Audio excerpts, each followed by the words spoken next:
Is Lord of the Rings Online an MMO that you should play in 2024? Lord of the Rings Online is a massively multiplayer role-playing game set in the fantastical world of Middle-earth, which was created by the prolific writer, scholar, and professor J.R.R. Tolkien.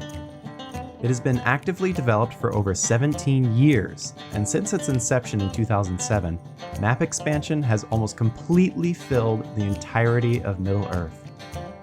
While one weakness of an old game is its graphics and engine capabilities, its greatest strength is the breadth of its content.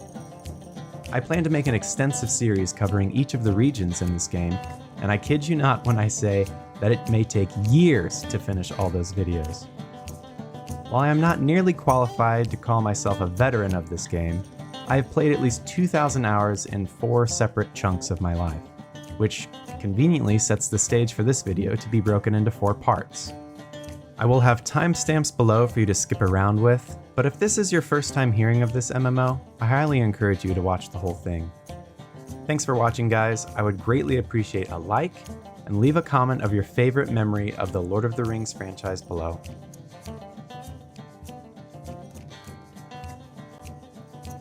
When I first started playing Lord of the Rings Online, it was in 2007 when Shadows of Angmar first released. Anybody who is approaching their 30s now knows that the early 2000s was some of the greatest times we had gaming. Back in those days, everything was a mystery and an adventure, and the meta wasn't solved with guides and wikis. As a bit of a tangent, I believe part of the reason why we burn out of games so quickly is because we have been conditioned by the demands of adulthood to work efficiently and to minimize wasted time, to then play a game in a linear fashion that we perceive to be the most optimal, intentionally designed by the developers to have branching paths. I've unironically heard my brother say the words, optimally fun, when trying to find a new game to play. Anyway, flashback to 2007, Lord of the Rings Online had just dropped, and my brother and I had somehow convinced my parents not only to purchase the game, but also a guidebook and the monthly subscription. In exchange, we of course did a dubious amount of extra housework and outdoor chores, but it felt totally worth it. We only had 1 subscription, so we would take turns watching each other play. My brother made a dwarf guardian named Thralk, and I made an elf hunter named Kranis. Childhood. I remember being filled with awe and wonder when I was initially exploring Middle-earth. My ignorance to gaming and life in general left vast expanses of the unknown to be filled with dreams and possibilities. Expectations fundamentally let us down, and childhood seems so magical because we have none yet. I had just as much fun watching my brother play as I did playing myself, and I recall giving up my gaming time to him just so I could watch more when he was in a new area or in an intense battle. Thematically, LotRO did it for me. The books I had been reading for a few years, or had read to me at nighttime, had been playing so vividly in my imagination, and here they were, almost exactly as I had conjured them up to be in my own head. The writers and researchers on the development team truly love Lord of the Rings. And to say that about anything almost feels like a fever dream when we have been inundated with hot garbage like Netflix The Witcher, and Amazon The Rings of Power, and Jackson's Hobbit movies, etc., etc.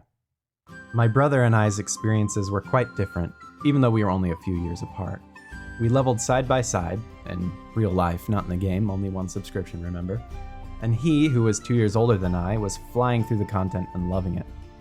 I, on the other hand, who was 2 years younger and about 5 years dumber, ran around in circles a lot looking for things to do and eventually reached my genetic limit at about level 36, where I got hopelessly lost in the Trollshaws and gave up.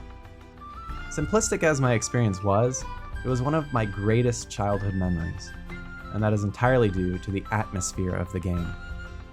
While esoteric in passing, I personally think atmosphere is broken down into 3 core elements: graphic style, writing, and music.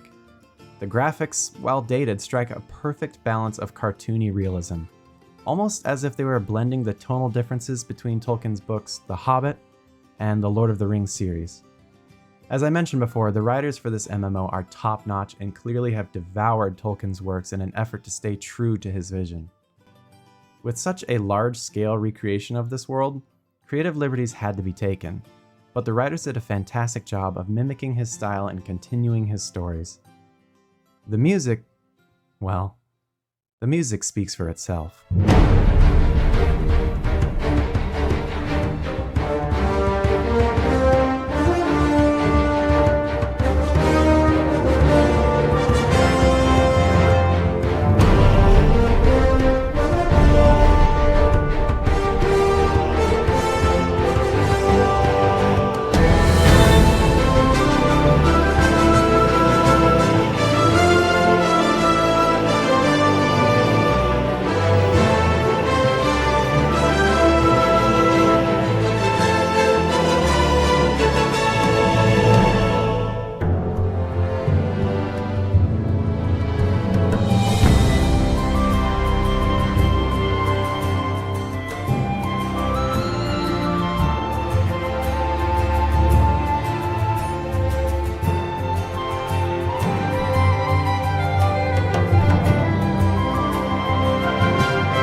I'm grateful for those experiences I had as a child, because when I revisited LotRO in college, years later, I felt some nostalgia while I also enjoyed the game with a functioning brain for the first time on my leveling experience to 100.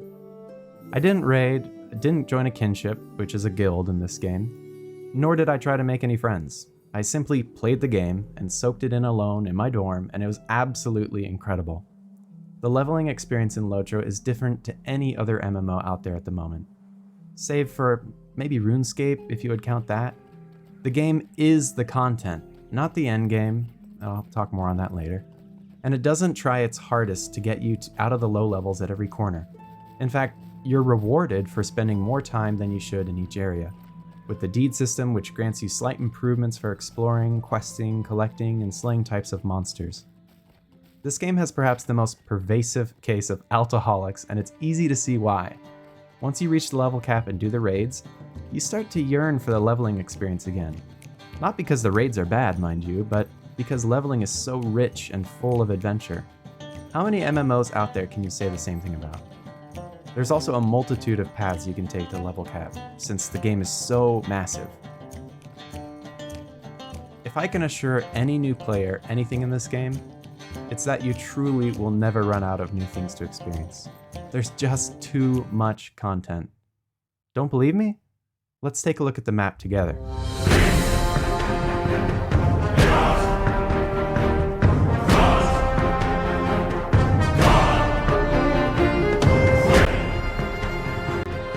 The next time I revisited LotRO was during the Minas Morgul expansion in 2019, when the level cap was 130.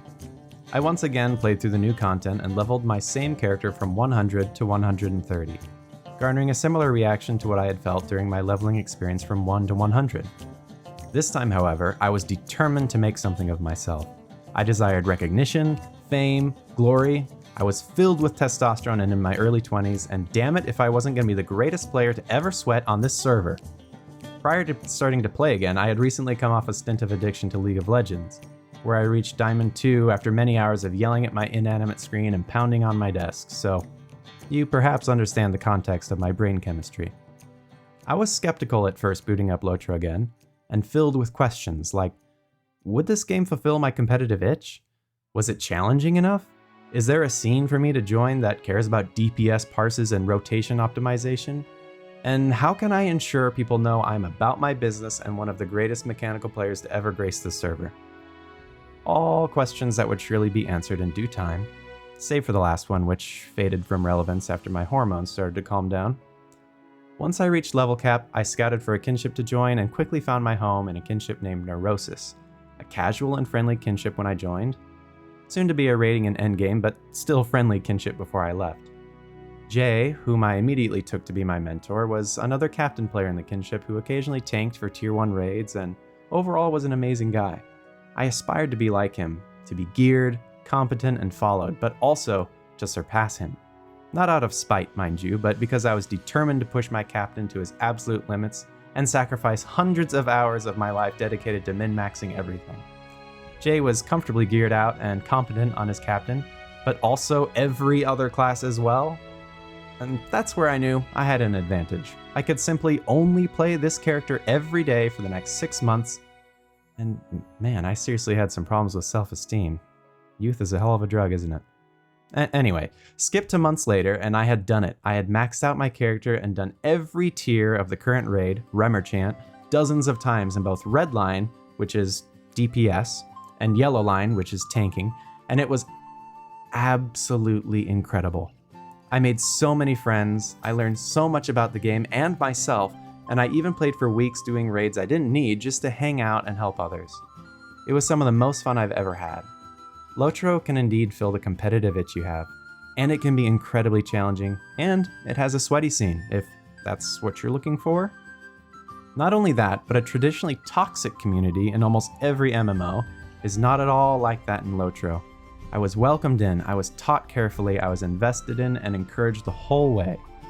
And while I can't guarantee you'll have the exact same experience, I can't even count the amount of times I have heard people rave about how kind and welcoming the LotRO community is, even at the highest level.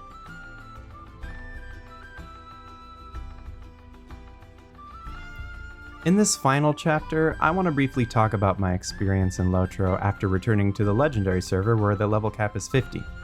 My brother actually encouraged me to start playing again, saying he'd be interested in playing too, for the first time since our childhood.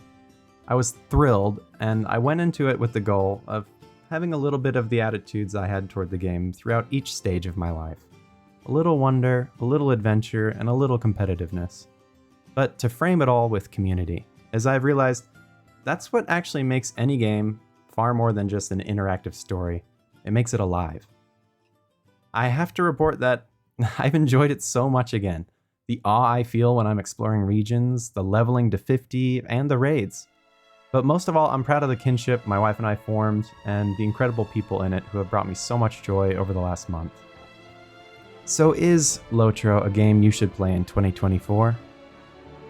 If my anecdotal experiences have not been self-evident enough, I'll conclude with this.